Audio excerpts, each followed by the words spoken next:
नमो सिद्धाडं नमो आयरीयाडं नमो वज्रायाडं नमो लोय सव्यसाहूडम।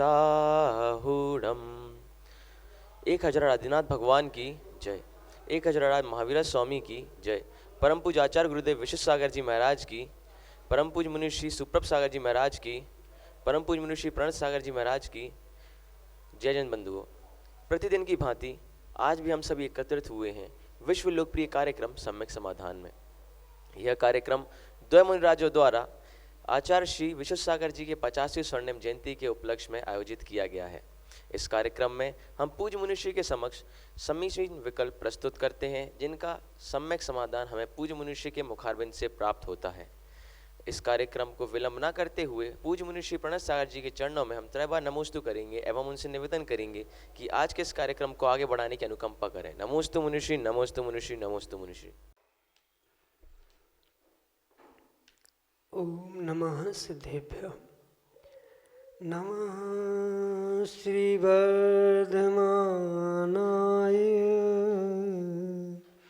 निर्धूतकलिलात्मने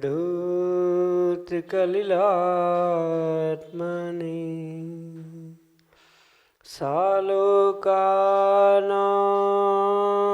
त्रिलोकानां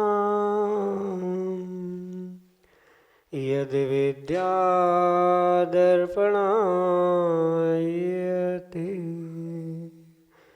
यद् विद्यादर्पणायते।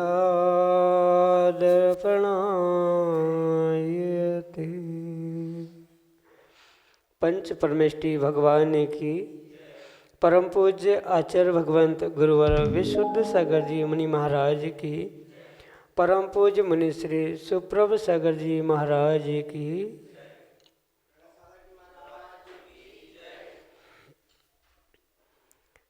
आचार्य भगवंतों ने सूत्र दिया संक्लेश मुक्त मनसा। प्रत्येक व्यक्ति को अपने मन के लिए संक्लेशता से मुक्त करना चाहिए, और संक्लेशता से मुक्त होने का यदि कोई उपाय है तो वह है आत्मा की विशुद्धि। और आत्मा की विशुद्धि के लिए मन में उठने वाले उन विकल्पों को समीचीनता प्रदान करने की आवश्यकता है, क्योंकि समीचीन विकल्प ही हमें विशुद्धि की ओर ले जाते हैं। और यदि उन समीचीन विकल्पों का सम्यक समाधान किसी निर्ग्रंथ गुरु से प्राप्त हो जाए तो निश्चित ही वही विशुद्धि हमारे कल्याण का साधन बन जाती है। ऐसे आत्मकल्याण के प्राप्ति का एकमात्र कार्यकारी उपाय समीचीन विकल्पों का सम्यक समाधान, जो कि हम सभी परम पूज्य आचार्य भगवंत गुरुवर विशुद्ध सागर जी महाराज के सुयोग्य शिष्य परम पूज्य मुनि श्री सुप्रभ सागर जी महाराज के मुखारविंद से प्रतिदिन प्राप्त कर रहे हैं। प्रारंभ करते हैं आज का सम्यक समाधान। और आज का पहला विकल्प आष्टा मध्य प्रदेश से डॉक्टर मगन जैन, श्रीमती चंदा जैन परम पूज्य मुनि श्री के चरणों में त्रिकाल त्रिभक्ति पूर्वक कोटि कोटि नमोस्तु निवेदित करते हुए अपना समीचीन विकल्प रख रहे हैं कि महाराज जी 25वीं कथाओं में कंदर्प और कौतकुच कथा का स्वरूप बताते हुए विकथा आदि प्रमादों से निवारण करने का उपाय बताने की अनुकंपा करें। नमोस्तु महाराज जी, नमोस्तु। नमः सिद्धम। परम पूज्य आचार्य भगवान गुरुवर विशुद्ध सागर जी महाराज की, परम पूज्य मुनि श्री सुप्रभ सागर जी महाराज की जय।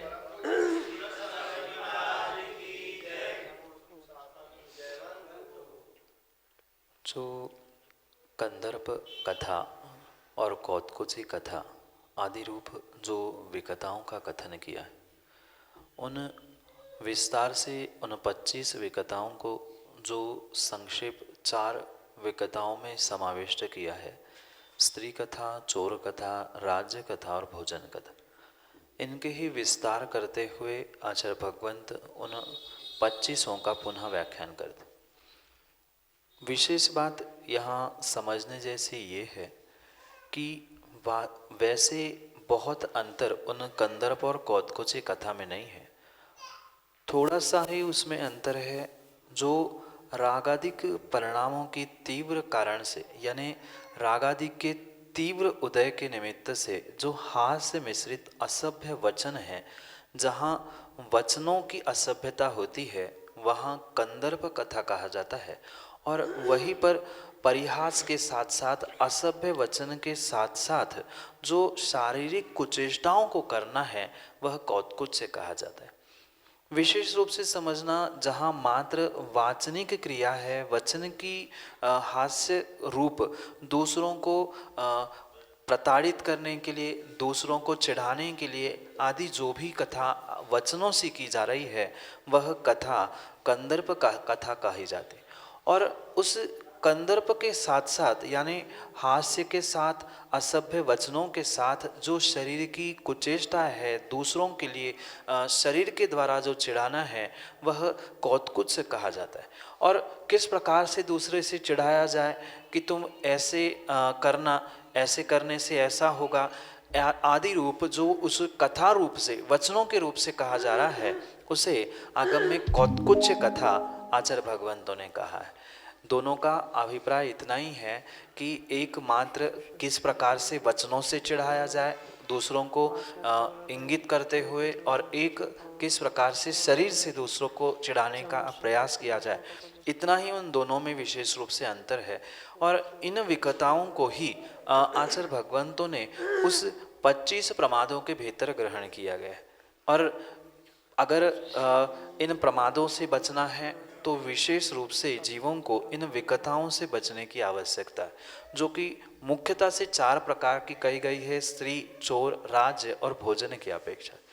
जैसे भोजन व्यक्ति एक ही बार करता है, पर उसके विषय में जो वह 10 बार चर्चा करता है, मंदिर में भी बैठे बैठे कभी माताएं कैसे भोजन कैसे बनाना चाहिए, क्या करना चाहिए, इसके घर में उसकी बहू ने, उसके बेटे ने, इसने क्या किया, ये सब कुछ विकताएं है। और इस विकताओं से, प्रमादों से दूर होने के लिए बुद्धिपूर्वक यह संकल्प करने की आवश्यकता है कि हम इन विकताओं के निमित्त से अनावश्यक रूप से प्रमाद को प्राप्त करते हुए हिंसा के भागी बन रहे हैं। और हिंसा का फल क्या होता है? नरकों में, निगोद में आदि तिर्यंच आदि स्थानों में उसके फल का अगर हमें बोध हो जाए तो हो सकता है जीव प्रमाद से बचने का प्रयास कर सकता है, क्योंकि प्रमत्त योगात् प्राण व्यप्रोपणम हिंसा, प्रमाद के योग से ही हिंसा का व्याख्यान प्राप्त होता है।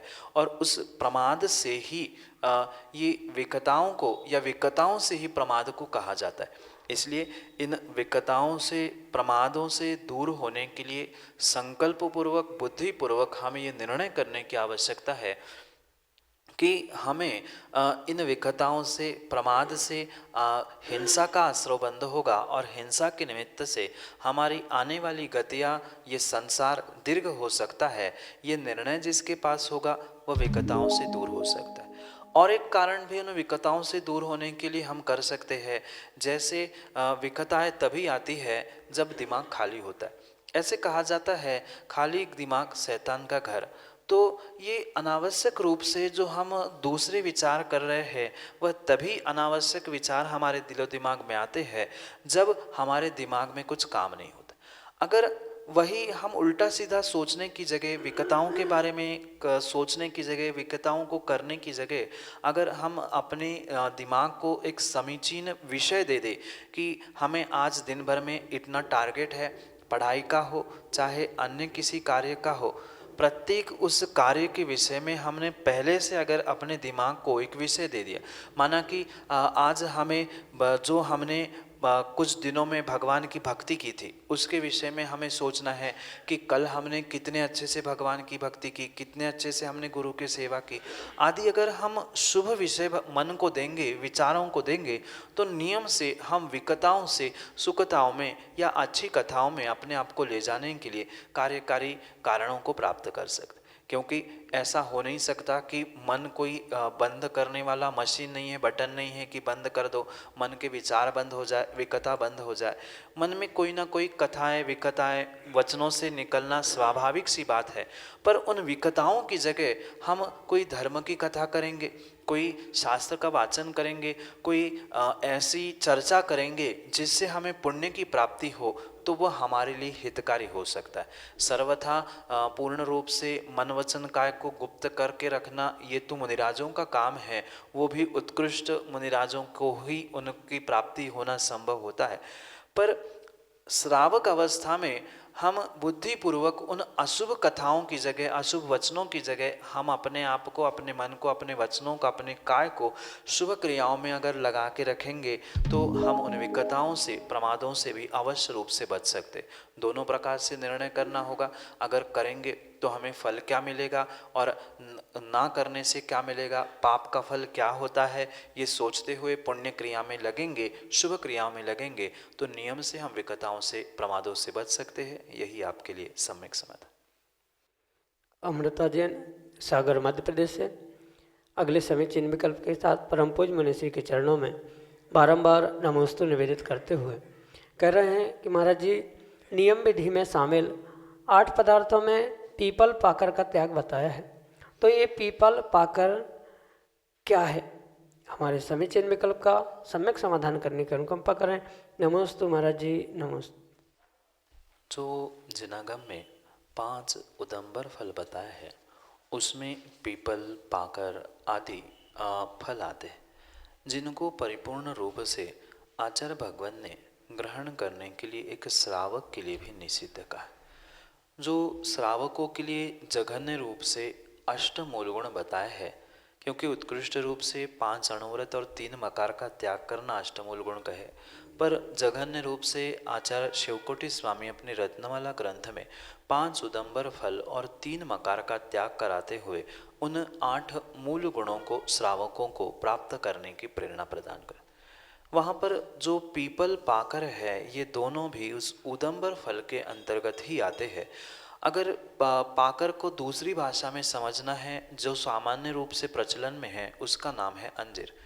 जो वर्तमान में ये पीपल हो, पाकर हो, या जो जितने भी उदंबर फल है, आप साक्षात उसे देखना, उसको खोलते ही उसमें से बहुत सारे कीड़े उड़ते हैं। कभी इल्लियाँ बिलबिलाते दिखती है, आपने उसे रोड पर भी कभी गिरते देखा होगा, जहाँ गिरता है वहाँ पर इल्लियाँ, कीड़े सहज रूप से पड़े हुए चलते हुए आपको दिखाई दे सकते। इसलिए वह बहुत हिंसक होने के कारण से उसे आगम में आचार्य भगवान ने अभक्ष के कोटि में ही रखा है। और ये अभक्ष परिपूर्ण रूप से उस उदंबर फलों में पीपल, यानी जो पीपल का पेड़ है उसके जो छोटे छोटे फल है वो, और अंजीर जो आजकल बहुत सारे स्थानों में ड्राई फ्रूट्स के रूप में, बाहर के फास्ट फूड में, आइसक्रीम आदि में जिसका प्रयोग किया जा रहा है, वह परिपूर्ण रूप से बहुत मात्रा में उसमें छोटे छोटे जीवों की हिंसा होने के कारण से अभक्ष कहा गया है। यही संक्षेप से आपके लिए सम्यक समाधान। हेमंत जैन, परासिया, मध्य प्रदेश से अगले समय चिन्ह विकल्प के साथ हमारे सामने। गुरुवर, मेरी शंका यह है गुरुवर कि जैन समाज बहुत छोटी सी है, जिसमें भी हम बटे हुए हैं, श्वेतांबर, दिगंबर, तेरापंथी, अनेक पंथ ऐसे आदि हैं जैन समाज में जो बटे हुए हैं, जिसके कारण हम जैन समाज के मूल, सनातन जैन धर्म जो है उसके मूल सूत्र को, उसके धर्म को समझ नहीं पा रहे हैं। मैं चाहता हूँ कि ये सभी एक हों और मूल रूप से जैन धर्म का पालन करें और जैन धर्म के मार्ग पे चलें। इसको एक रूप होने के लिए क्या उपाय है गुरुवर? कृपया शंका का समाधान कीजिए, जिससे हम जैन धर्म के मार्ग पे सभी पथिक बने और सभी एक सूत्र में बंध के रहें।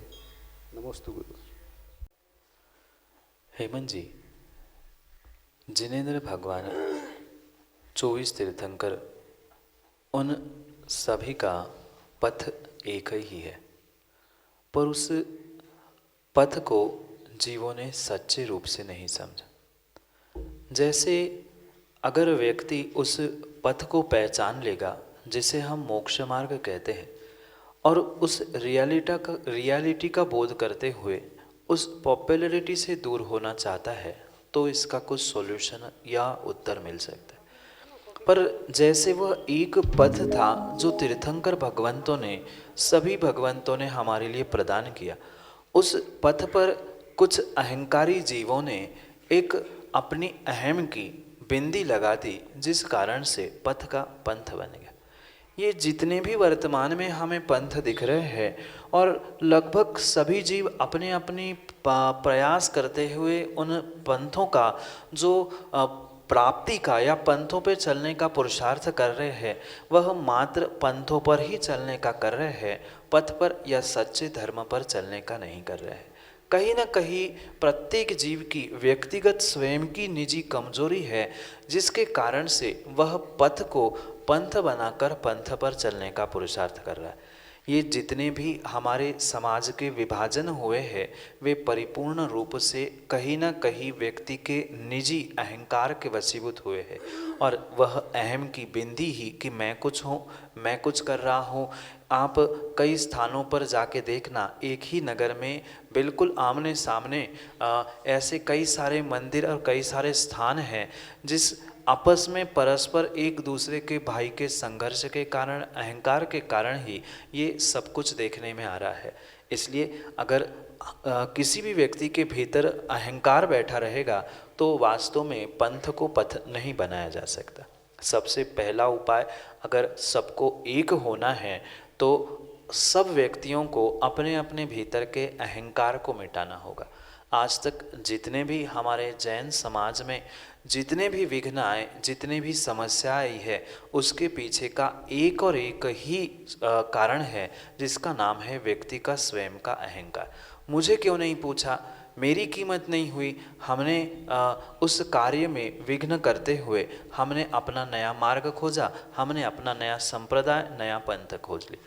इसलिए व्यक्ति को सबसे पहले अपने भीतर के अहंकार को चूर करने की, अहंकार को मिटाने की आवश्यकता है। जब तक अहंकार दूर नहीं होगा तब तक आप लाख प्रयास कर लो कि मैं इनको जोड़ लूँगा, इनको संभाल लूँगा, पर ये तो सीधी सी बात है, जैसे एक टोकनी में मेंढक को रख लेना, एक को पकड़ोगे, संभालोगे, दूसरा उचक जाएगा, उसको संभालोगे, तीसरा उचक जाएगा। इसलिए ये किसी एक दो चार व्यक्तियों के जिम्मे नहीं है कि हमें सबको एक करना है। ये सभी व्यक्तियों ने अगर निर्णय कर लिया कि हाँ हमें एक होना है तो हम एक हो सकते हैं। एक एक व्यक्तिगत कोई ये सोचे कि आप सोचो कि कोई ऐसा पंचम काल में व्यक्ति आए, कोई तीर्थंकर आए कि जो हमें एक करके जाए, वो तो होना संभव नहीं है। इसलिए पुरुषार्थ व्यक्ति को स्वयं के से ही करना होगा कि मैं, मेरा परिवार, मेरा कुटुंब, मेरा समाज, फिर मेरा देश, मेरा राष्ट्र, ऐसे अगर हम क्रम क्रम से बढ़ते जाएंगे तो नियम से वह दिन भी हमारे सामने आना संभव हो सकता है। जब पहले हम एक थे वैसे ही एक हो सकते हैं, पर कथनचित ये भी मैं नहीं कह सकता हूँ कि होंगे ही, क्योंकि जिनवाणी में इस बात को स्पष्ट रूप से तीर्थंकर भगवान की वाणी में जिसे खिराया गया है, या तीर्थंकर वाणी में जो दिव्य देशना में खिरा गया है कि पंचम काल में ये धर्म का विभाजन होना, अहंकारियों का ये परिणमन होना, अनेक जो चंद्रगुप्त ने या उन भरत चक्रवर्ती ने जो स्वप्न देखे उसके फलों को बताते हुए भगवान ने यही बताया है कि ये तो पंचम काल के जीवों की और अहंकार कषायों की ही लीला है, जिस कारण से वह सभी धर्म में, सभी कार्यों में व्यक्ति बंटवारा करता रहेगा। पर इसका सॉल्यूशन एक ही है, व्यक्ति अहंकार को अगर जीतना सीख ले, वह अहम को छोड़कर अरहम बन सकता है, अन्यथा नहीं बन सकता। इसलिए पथ पर चलने के लिए अहम को छोड़ते हुए प्रत्येक व्यक्ति पुरुषार्थ करे, बालक से लेकर वृद्ध तक, तो ही हमारा समाज जो पहले अखंड था, एक था, वो हो सकता है, अन्यथा नहीं। यही आपके लिए सम्यक। अगले समीचीन विकल्प के लिए बालाघाट मध्य प्रदेश से हमारे सामने है इंजीनियर मयंक जैन अपने समीचीन विकल्प के साथ। नमोस्तु महाराज जी, मेरा प्रश्न यह है कि जब भावों की विशुद्धि और परिणामों में निर्मलता आती है तो हम जिनेंद्र प्रतिमा के किसी भी मंदिर में अपने शुद्ध मन से भक्तिपूर्वक पूजा अर्चन करते हैं, तो फिर तीर्थ स्थानों में या अतिशय क्षेत्रों में ही विशेष पुण्य का लाभ क्यों मिलता है हमें? परिणामों की विशुद्धि तो हमें कहीं भी आ सकती है। एक बात बहुत अच्छे से समझनी होगी कि परिणामों की विशुद्धि कभी भी कहीं भी एक सी नहीं हो सकती। इतना ही आप स्वयं अनुभव कर लेना कि जो सुबह विशुद्धि है वह दोपहर में शाम में नहीं रहती, जो शाम में होती है वह रात तक और चली जाती। इसके पीछे एक मुख्य कारण है कि प्रत्येक जीव के भावों पर और परिणामों पर कहीं ना कहीं द्रव्य, क्षेत्र, काल और भाव, इन चतुष्टय का प्रभाव रहता है।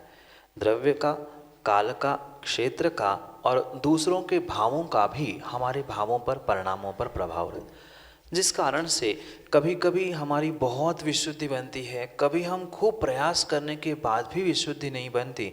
तो ये परिपूर्ण रूप से हमारे इर्द गिर्द जो द्रव्य, क्षेत्र, काल और भाव होता है उनके निमित्त से होती है। द्रव्य का मतलब होता है जो जीव द्रव्य है या अन्य भी कोई ऐसे पुद्गल द्रव्य होते हैं जिनको देखकर हमारे सहज ही भाव बिगड़ जाते हैं। जैसे यात्रा करते करते कोई व्यक्ति मिलता है जिसे देखकर हमारे उसे देखने के भी भाव नहीं होते। कोई ऐसा होता है जिसे हमें ऐसा लगता है कि उससे जाके मैं बात कर लूँ, मित्र बना लूँ। तो ये क्या था? ये उस द्रव्य का प्रभाव था। मात्र चेतन द्रव्य ही नहीं अपितु कुछ अचेतन द्रव्य भी होते हैं जिनको देखकर या जिनके पास पहुंचकर सहजता से हमारे परिणाम शुभ रूप होते हैं, अच्छे होते हैं। और कुछ स्थान ऐसे होते हैं जहां पहुंचने से जीवों की परिणाम परिणति स्वयं से ही बिगड़ जाती है। इसके विषय में कई सारे दृष्टांत आगम ग्रंथों में प्राप्त होते हैं। एक बहुत प्रसिद्ध दृष्टांत आपने सुना होगा। तो राम और लक्ष्मण एक नगर से जैसे वनवास में जा रहे थे, एक जंगल से जा रहे थे। अचानक लक्ष्मण जी छोटे भाई थे, तो अचानक क्रोध आया और वे झुंझला पड़े, चिल्ला पड़े कि आप हमेशा हमसे काम कराते हो, आप ऐसा वैसा खूब सुनाई। सीता भी फिर देखकर राम जी से कहने लगी, स्वामी आप कैसी इतनी बातें सुन रहे हो, छोटे भाई है, उनको अपनी मर्यादा में रहना चाहिए, आपसे कैसी बात कर रहे। रामचंद्र जी ने कहा थोड़ा धैर्य रखो। तीनों पुनः कुछ समय चलते चलते चलते उस जंगल को पार करके दूसरे नगर में पहुँचे।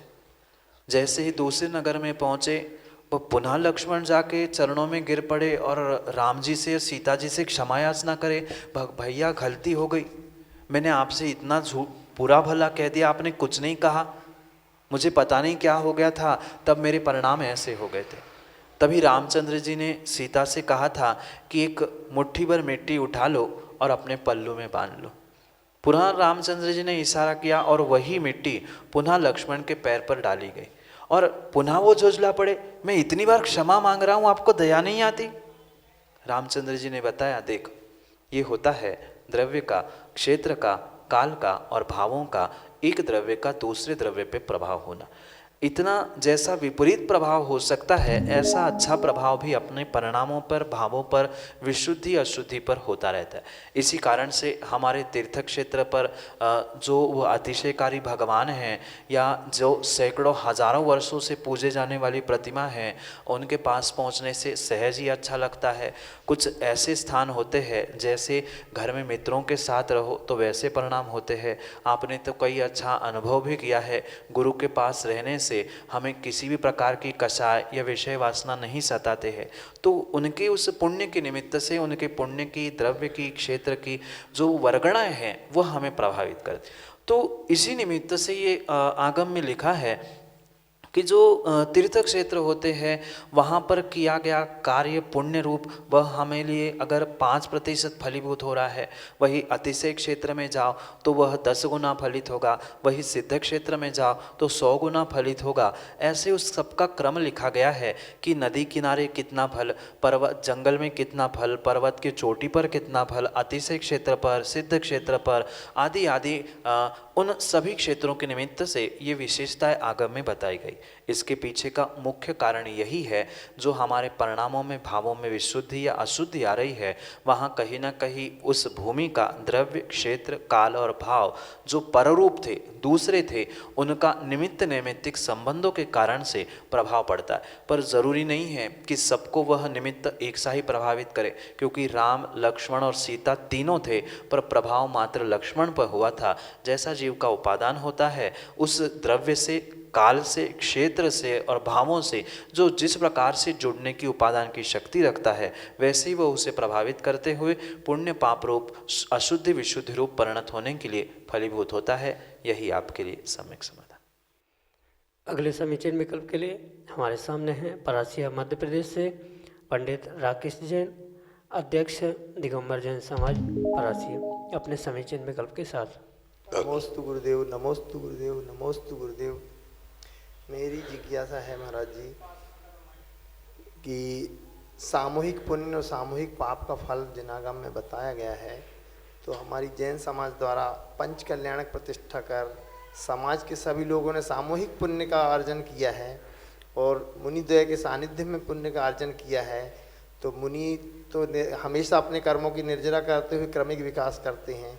समाज ऐसा क्या प्रयास करे कि अपने आश्रमों को रोककर कर्मों की निर्जरा के लिए प्रयास करे, और जब आप साक्षात गणधर परमेष्ठी के पद पर विराजमान हों तो आपकी दिव्य देशना का सुनने का सौभाग्य सभी को सामूहिक रूप से प्राप्त हो। मेरी जिज्ञासा का समाधान कीजिए। नमोस्तु गुरुदेव। सामूहिक पुण्य और सामूहिक पाप परिपूर्ण रूप से सामूहिक किए जाने वाले कार्यों से ही मिलता है। जिस प्रकार के सामूहिक कार्य होते हैं उस प्रकार से उसका कर्मों का आश्रय और वह उदय में आता है। ये भी अवश्य हमें समझने योग्य बात है। आज हम जितने भी जीव यहाँ एकत्रित हुए हैं ये आज मिले हुए जीव नहीं हैं, अपितु कहीं ना कहीं पिछले पर्यायों में भी हम अवश्य मिले हैं। और मात्र मिले ही नहीं हैं, जब हम साक्षात आज सामूहिक रूप से भगवान की जिन देशना को सुनने का पुरुषार्थ कर रहे हैं, परासिया में भी आपने जो सामूहिक रूप से सबने जिन देशना सुनने का प्रयास किया वह कहीं ना कहीं पिछले पर्याय के संस्कार है। अनादि संबंधे च, इस सूत्र से भी आचार्य भगवान उमा स्वामी हमें यही समझाते हैं कि ये कर्मों का ऐसा अनादि का संबंध है जिस कारण से हम पिछले पर्याय से कुछ जुड़े हुए संस्कारित जीव है, जिस कारण से हमें देशना सुनने का, एकत्रित होने का, सामूहिक रूप से कुछ अच्छा कार्य करने का हमें सौभाग्य प्राप्त हुआ है। कहीं ना कहीं पिछली पर्याय में हम सभी ने साक्षात तीर्थंकर भगवान की जिन देशना उनके समोषण में बैठ के सुनी होगी, जिसका ये सौभाग्य मिला कि हमें वह परासिया पंचकल्याणक में भी हमने भगवान की समोषण में भी बैठकर, भले ही कृत्रिम था पर वहाँ जिन देशना सुनी और सुबह शाम भी जिन देशना सुनने का जो सौभाग्य मिला, कहीं ना कहीं वह हमारे पिछले सामूहिक कर्म का युद्ध है।